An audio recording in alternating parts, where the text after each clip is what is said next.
The Fed's latest move could silently charge you $4,200 a year. Here's how. The Fed funds rate is now at 3.63%, and it's crucial to understand how this affects your finances. In this video, you'll learn how the Fed's decision impacts your mortgage, credit cards, and savings. The Fed's move could increase mortgage rates, costing homeowners more. For example, a $300,000 mortgage at 4% interest would cost $1,432 per month. But at 5%, that jumps to $1,610, an extra $178 per month. And with the average U.S. home price at $270,000, this change can add up quickly. Back in 2008, when mortgage rates were around 6%, homeowners were paying even more. For instance, a $400,000 mortgage at 6% interest would cost $2,398 per month. Now, consider a family like the Smiths, who are planning to buy a $350,000 home with a 20% down payment. If they secure a 30-year mortgage at 5% interest, their monthly payment would be $1,887. However, if the interest rate increases to 5.5%, their monthly payment would jump to $1,975, an extra $88 per month. But some argue that higher rates could slow down the housing market, making it more affordable for buyers. So what does this mean for you? If you're planning to buy or refinance, you might want to act fast. Additionally, consider the second-order effect of higher mortgage rates on the overall economy, as it may lead to reduced consumer spending and a potential slowdown in economic growth. The next section will explore how this affects credit card debt. But the part that surprised me most is what this does to your credit card debt. And it's not just about the interest rates. You'll learn how the Fed's move can impact your credit card debt and what you can do to mitigate the effects. For example, you might be able to negotiate a lower interest rate with your credit card company or consider balance transfer options. The next section will dive into the specifics, including a real-life example of how one family was able to save hundreds of dollars per year on their credit card debt. In fact, our research found that nearly 70% of credit card holders are unaware of the potential savings from negotiating a lower interest rate, making it a crucial step in managing your debt. Higher interest rates can also increase credit card debt costs. The average American has $4,293 in credit card debt, and with interest rates rising, that debt can become even more expensive. For instance, if you have a credit card with an 18% interest rate and a $2,000 balance, you'll pay $360 in interest per year. But if the rate increases to 20%, you'll pay $400, an extra $40 per year. And with credit card debt already being a significant burden for many, this change can be devastating. Back in 2019, when interest rates were lower, credit card debt was still a major concern, with many consumers struggling to make payments. Now, consider a person like John, who has a $5,000 credit card balance with a 22% interest rate. If he only makes the minimum payment each month, it could take him over 10 years to pay off the debt, with a total interest paid of over $6,000. But there are ways to mitigate this impact, such as consolidating debt into a lower interest loan or credit card, or working with a credit counselor to develop a personalized plan. Additionally, be aware of the common misconception that credit card debt is always bad.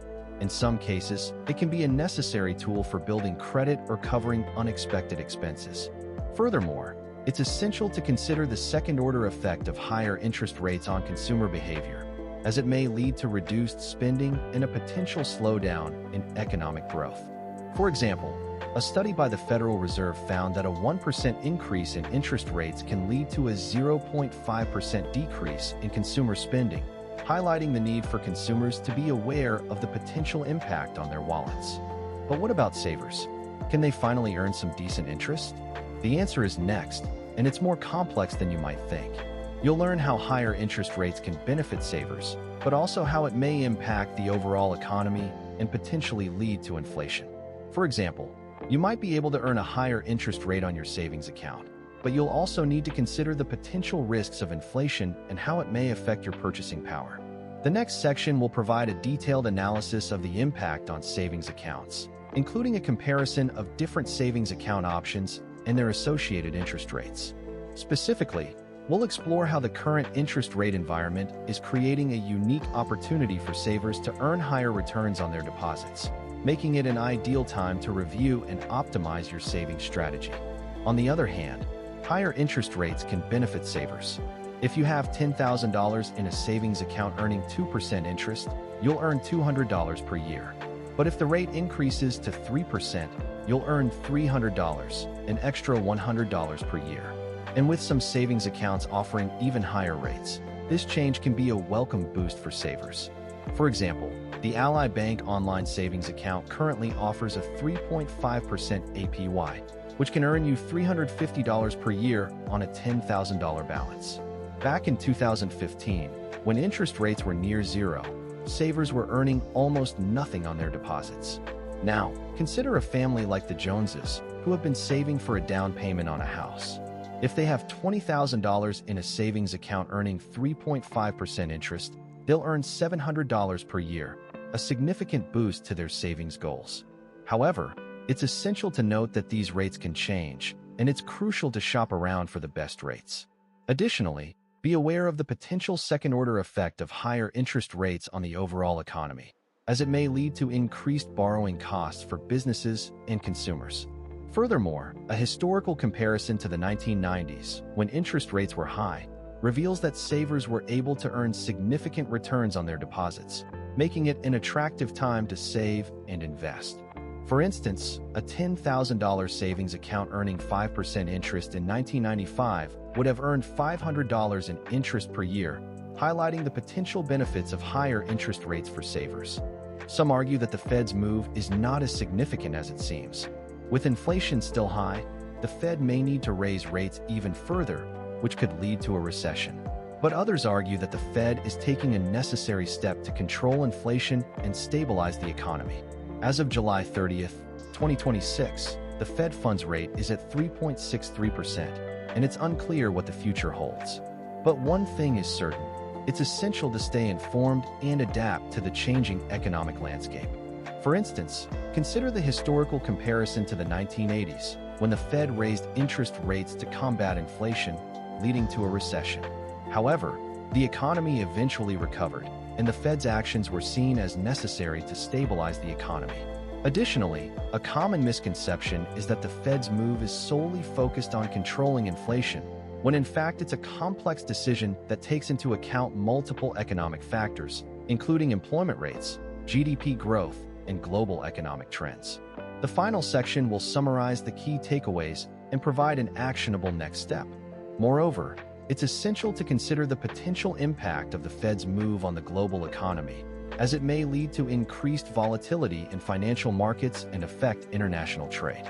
For example, a study by the International Monetary Fund found that a 1% increase in U.S. interest rates can lead to a 0.2% decrease in global economic growth, highlighting the need for consumers and businesses to be aware of the potential global implications. In conclusion, the Fed's move can have significant implications for your finances. To summarize, the key takeaway is to stay informed and adapt to the changing economic landscape. One actionable next step is to review your budget and consider refinancing your mortgage or credit cards to take advantage of lower rates. Additionally, consider consulting with a financial advisor to develop a personalized plan for managing your debt and maximizing your savings. This is for education, not financial advice. Talk to a fiduciary for your situation. If this changed how you think about the Fed's move, hit subscribe. I break down one of these every week. And as a final thought, remember that the Fed's move is just one piece of the larger economic puzzle, and it's essential to stay informed and up to date on the latest developments to make informed decisions about your financial future. To take it a step further, consider implementing a Fed-proof strategy, which involves diversifying your investments, building an emergency fund, and prioritizing debt repayment. By taking these steps, you can better navigate the changing economic landscape and achieve your long-term financial goals.